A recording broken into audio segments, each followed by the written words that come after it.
Classroom management is a critical component of effective teaching.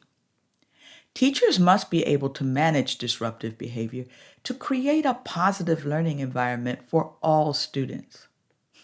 However, managing disruptive student behavior, well, it can significantly challenge many teachers.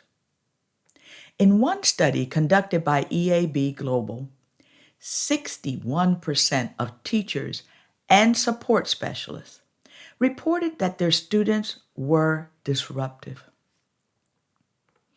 As the supervisor of Title I professional development, I had the opportunity to provide professional learning for 113 Title I schools. During a meeting with one of the schools that I supported, the principal shared the challenges they were dealing with concerning behavior. Now, having been a classroom teacher myself, I understand the need for teachers to have multiple tools in their classroom management toolbox.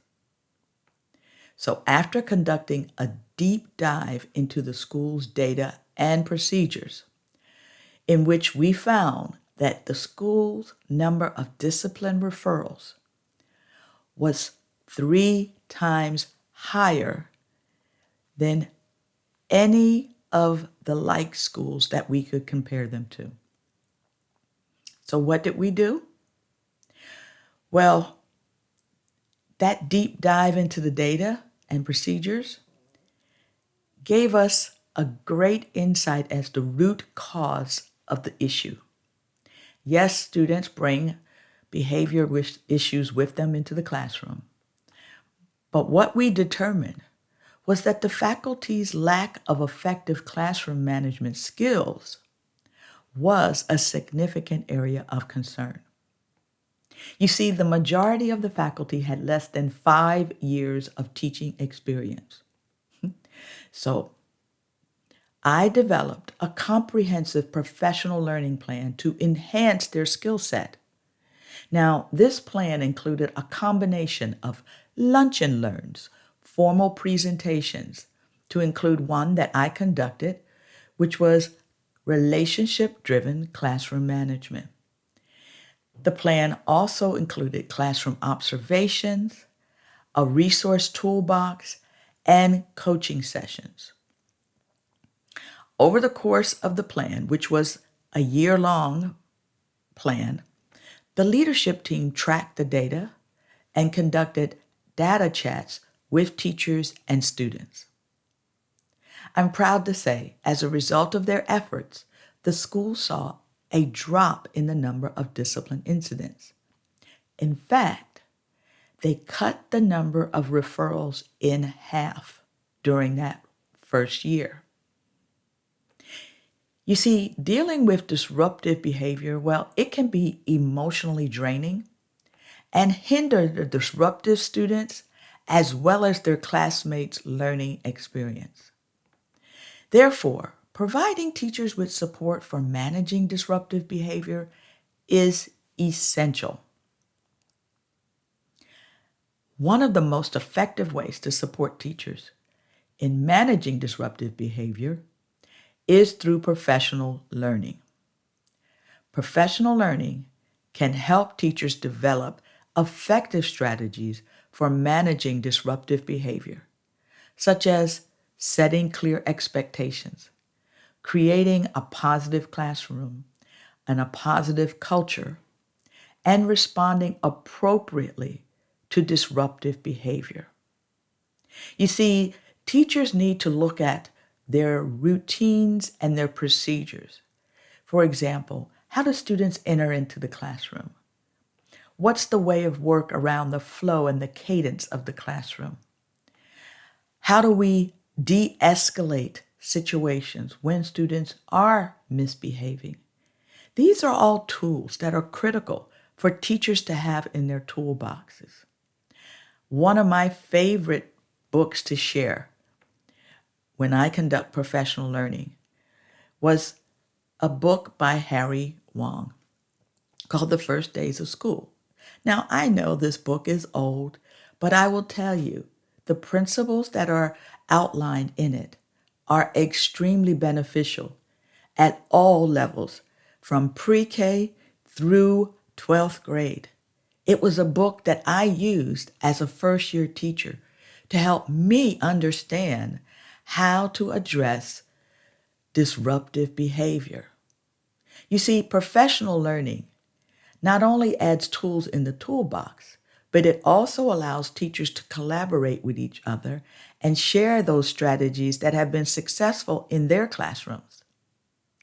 In addition to professional learning, teachers can benefit from having access to resources and tools to support their classroom management efforts.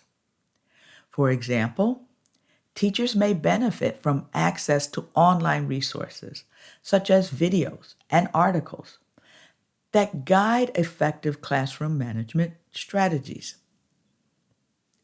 Teachers may also benefit from having access to tools such as a behavior tracking software that can help them monitor student behavior and identify patterns of disruptive behavior.